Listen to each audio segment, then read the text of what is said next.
Hi, I'm Christian Brindle, and welcome to the Everything Medicare Podcast.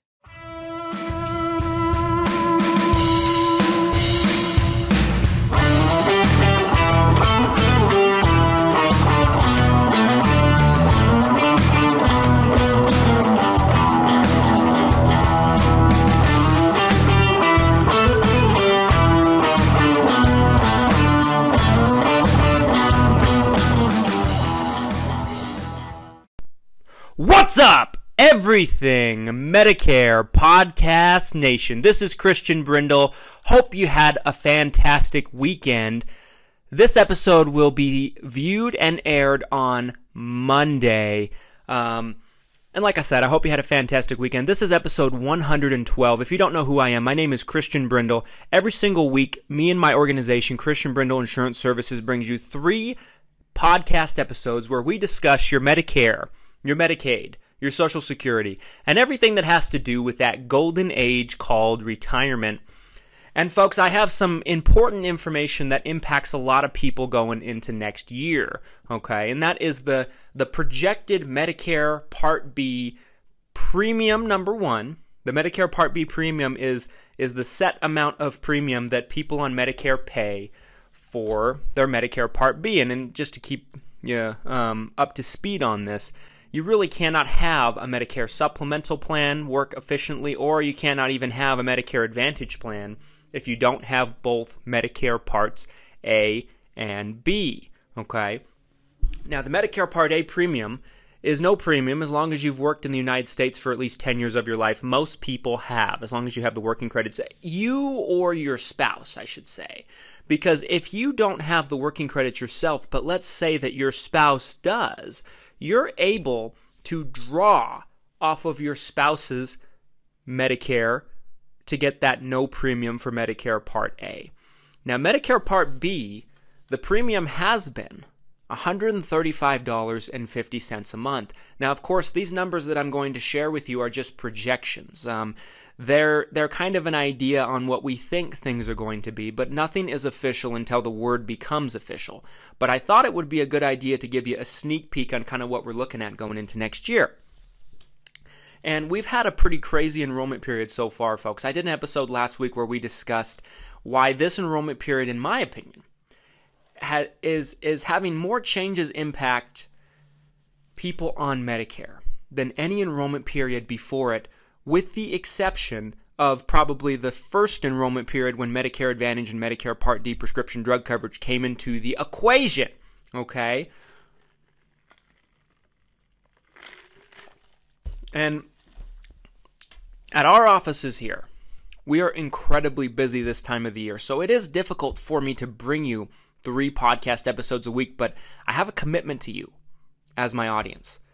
I've told you we're going to do 3 episodes. We're going to continue to do 3 episodes no matter how hectic our schedule becomes. And I wanted to start off this episode with a story. If you've been listening to me for some time, you know I love using stories to kind of paint a narrative for you, okay? There's a person, and as most of my stories, this isn't a particular person I'm telling the story about, but it's something that I ran into multiple different times. The names and the faces change, but the story remains the same. And that is, let's say there's a person, we're going to call him Chuck for the sake of example. Chuck is a person that's on Medicare, okay? Chuck starts his Medicare when he turns 65. Chuck finds out shortly after that he has to pay a premium for Medicare Part B. Chuck then asks himself, why do I have to pay for Medicare? I went my entire life paying for Medicare with FICA taxes, Social Security and Medicare taxes out of your paychecks, so on and so forth. And I get this question all the time from people in this situation, you know, in the Chuck situation is what we'll call it. Why do I have to pay for Medicare? Well, let's go back and look at what Medicare was even designed to do. Medicare and Social Security was put into the fray and put into the equation in the 1960s, okay? Social Security specifically was designed to be a kind of a cushion for people when they retire. It was designed to be something that would help out, a little bit of extra money a month in retirement. That way, if your pension or, your savings got dwindled a little bit, you'd have some kind of cushion on top of it. Social Security was never designed by the people that made it to be something that people relied upon for income, for people to kind of live paycheck to paycheck on it when they retire. It wasn't designed to be that, even though it's become that over the years. Different politicians have kind of come into the equation, different people in the White House, people in Congress, and it's kind of turned into something to where people are at a point now in 2019 going into 2020 where Social Security has kind of become something that, is a retirement plan. And it was never designed to be that. Medicare is something that you got to think about it at the time of its inception. There were a significant amount of people, a significant lower amount, I should say, of people that were on Medicare, that were even eligible to be on Medicare than there are today. They were looking at it to be a solution for the time at hand, 1960s, 1970s, and the decades to come from that point. Fast forwarding to 2019, going into 2020 in the 21st century, we're in a situation where there are tens of millions of people. There's actually probably close to 100 million people, and I don't know the number off the top of my head, so don't crucify me for that. But there is a situation where we're probably, if we're not over 100 million people on Medicare in this country, we're very close to it. And for the amount that people pay into it, and some pay more into it than others. Of course, you don't get any bonus points for paying into it longer than 10 years. Someone could pay into it for 50 years, and they wouldn't get any more benefit, at least on the Medicare side of things. They wouldn't get any additional Medicare benefits that someone that just had the bare minimum of 10 years get. But it's turned into something where people on disability get Medicare, and people, obviously when they turn 65, they become entitled to Medicare. But they never factored in, and they never looked so far ahead to it being something to where, it was probably less than 10 million people at that point, maybe less than 5 billion back in the 1960s, if I had to guess, to the point now where we're about to eclipse, if we haven't already, 100 million people nationwide on the Medicare program. And that's why you see Medicare being in the red. And that's why you'll see a situation where, yes, you don't have to pay a premium for Medicare Part A if you have the working credits, but everyone has to pay a premium for Medicare Part B, and even with everyone paying this premium into Medicare Part B, it's still in the red. It doesn't seem to make any kind of difference. So, as inflation takes place and things along that nature, they increase the Medicare Part B premium, okay? So, we see it go up. Typically every couple of years. A few years ago, the Part B premium was $104.90 a month. It went from there to about $125, and then, from that point it went to $134, and then it went from that $134 to $135.50, and next year it looks like it's projected to take a jump from what we know about it. There's not much you can really do about it. Now, there is a rule in place to where if you don't get a raise on your Social Security check, then your Part B premium will not raise for the time being. That's been my understanding of this rule. So this only will impact people that have a raise in their Social Security check. Shouldn't impact every single person, although most people will get some kind of raise on their Social Security check. It's typically not much. It's usually 1%, 2%, 3%. But that is what you need to know. Now, we're also going to be talking about the Medicare Part B deductible. The Medicare Part B deductible this year, in 2019, was $185. Last year, it was a lesser amount. The year before that, it was a lesser amount. The Medicare Part B deductible typically only impacts you in two scenarios. Number one, if you're on original Medicare only, which I would not condone or recommend for anybody. But there are people out there that are on that. I've encountered them this enrollment period myself. So if you're on Medicare A and B only, you have to pay all of the Medicare A and B deductibles, co-insurances, 20%, things along that nature. And Medicare Part B itself, before they charge you 20% of the doctor bills, outpatient or inpatient, has a Medicare Part B deductible. And like I said, this year it's $185. So it would impact you in that regard, but it also impacts you if you have a Medicare supplemental plan that doesn't cover the Part B deductible, such as a Plan G, a Plan N, amongst others. It wouldn't impact you as far as what you pay if you have a Plan F, but you might see it impact you on your rate increases. That's typically where they get you when they have to end up paying more for Part B. They get you one way or another when you have a Medicare supplement in that regard. So because of this change, we could see it factor into rate increases for a Plan F. We'll just kind of have to wait and see how that goes. But Plan F rate increases are pretty high to start with because of the macro law, the guaranteed issue, and everything that we've talked about in the past. So if you have a Plan G, a Plan N, or another plan that doesn't cover the Medicare Part B deductible, with a Plan G covers everything that Medicare does not cover, with the exception of the Medicare Part B deductible, which is $185. That is projected to go up as well. Stay with me into segment 2. Let's take a break, and we'll hear a quick word from this week's sponsor, Randy W. Hall, the Mr. Nice Guy Medicare Advisor. In segment 2, I'll go over what these changes are projected to be. Don't go anywhere. I'll be right back. What's up, everybody? This is actually Randy W. Hall, Mr. Nice Guy Medicare Advisor, not Christian Brindle, your esteemed host. I'm here to tell you about my Medicare agency, Mr. Nice Guy Medicare Advisor, based here in Tennessee. For the past 10 years, I've been helping Medicare beneficiaries just like you in Tennessee and Kentucky maximize their Medicare. If you're a regular listener of this podcast, you know Christian always encourages you to deal with a broker in your state who sells all the different plans and will give you not just a quote, but also advise you and educate you in a way that is simple to understand. We know how confusing and overwhelming the whole process can be. We do it all for folks on Medicare, from supplements to Advantage plans, Part D, cancer products, hospital indemnities, and more. So if you want to get a free quote or a consultation, I urge you to call 615-578-5174. Again, that's area code 615-578-5174.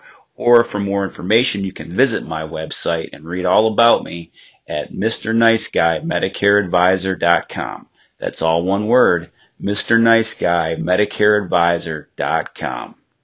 And again, why deal with a jerk when you can deal with a nice guy? Welcome back, everybody. This is segment 2 of episode 112 of the Everything Medicare Podcast.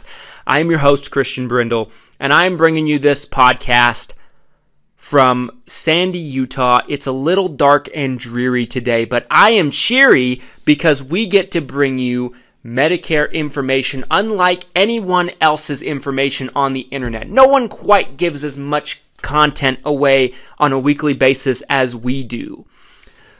Today we're talking about the Medicare Part B premium, number 1, deductible, number 2, going into next year. So this is kind of what we're looking at.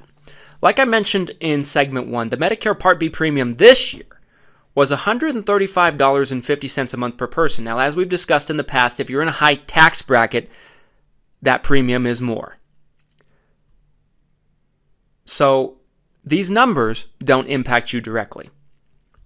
Okay, but for probably 90 to 95% of the population, we're looking at the $135.50 a month for Part B premium. And going into next year, the projected Medicare Part B premium is projected to be $144.30 a month. So it's about $8 and some change increase from what it was this year. Now, like I said in segment 1, if you're projected to not get a raise on your Social Security, this should not impact you, at least for the time being. But for most people, it shall. $144.30 a month. So you might be thinking to yourself, well, Christian, I don't pay that. I don't see any bill with that. It may be coming out of your Social Security check automatically. It doesn't even show up on a statement. You wouldn't even see it. If you're on Medicare A and B, it's being paid. The only way you can have A and B without paying that Part B deductible is if you have Medicaid from your state. And Medicaid is paying that premium for you. Other than that, you're paying it one way or another. Okay? So that's what we're looking at for the Part B premium. The Medicare Part B deductible, which, like I said, is $185 this year. Last year was $183. But in 2020, it's projected to go from $185 up to $197. Okay, so I don't love that going up, especially for my listeners on Medicare supplement plans. I don't like it. This would impact you if you have a Medicare Plan N with any insurance company. This would impact you if you have a Medicare Supplement Plan G with any insurance company. And like I mentioned, the only instance where you wouldn't really have to pay that that deductible, is the Plan F. But Plan F, I would expect to see it impacted and put into the equation when they're factoring in your rate increase for next year. Because they have to pay more for your Part B deductible. So in essence, the insurance company is going to make up the difference by raising your rates. Okay. So that's what you need to that's what you need to expect. That's what you need to look for. It's projected to go up to $197 next year. That's the projection. Now, like I said, none of these numbers are final. Nothing is final until we have the final word from Medicare. But these are kind of the projections, okay? $197. I don't love that, but a lot of people were expecting this deductible to go over $200 next year. So the fact that it's not over $200, in my opinion, is a positive. We knew it was going to go up, but we just didn't want it to go up that much. So eventually, at some point, it's going to go over $200. That's just part of the equation. There's no way around it. But at least for 2020, we're still under that $200 mark. Okay. For those of you who may be interested, the Medicare Part A deductible, the hospitalization deductible, was $1,364 this year. In 2020, it's projected to go to $1,420. Now, that only impacts you, though, if you have Medicare Part A and Medicare Part B, and if you happen to have a Medicare supplement that doesn't cover the Part A deductible, as ridiculous as it would be, then that would impact you. But if you have a Plan G, an N, an F, a deep Medicare supplement Plan D even, you don't have to worry about that Part A deductible. So that doesn't impact you. Now, it might impact your rate increases, but not as much as the Part B deductible would, in my personal opinion. Stay with me. Let's take a break. Let's hear from our sponsor for this week, and I will be back in segment 3 for my final thoughts. Don't go anywhere. I will be back.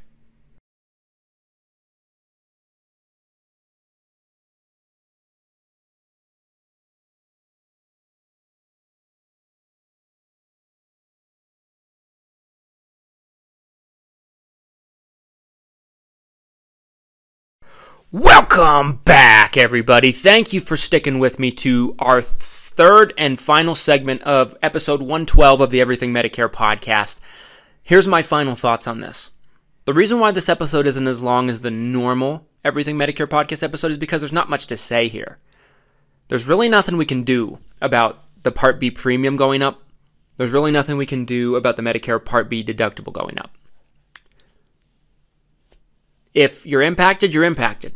If you're on Medicare, the Part B premium will impact you most likely, unless you have it paid for by someone else like Medicaid. Okay.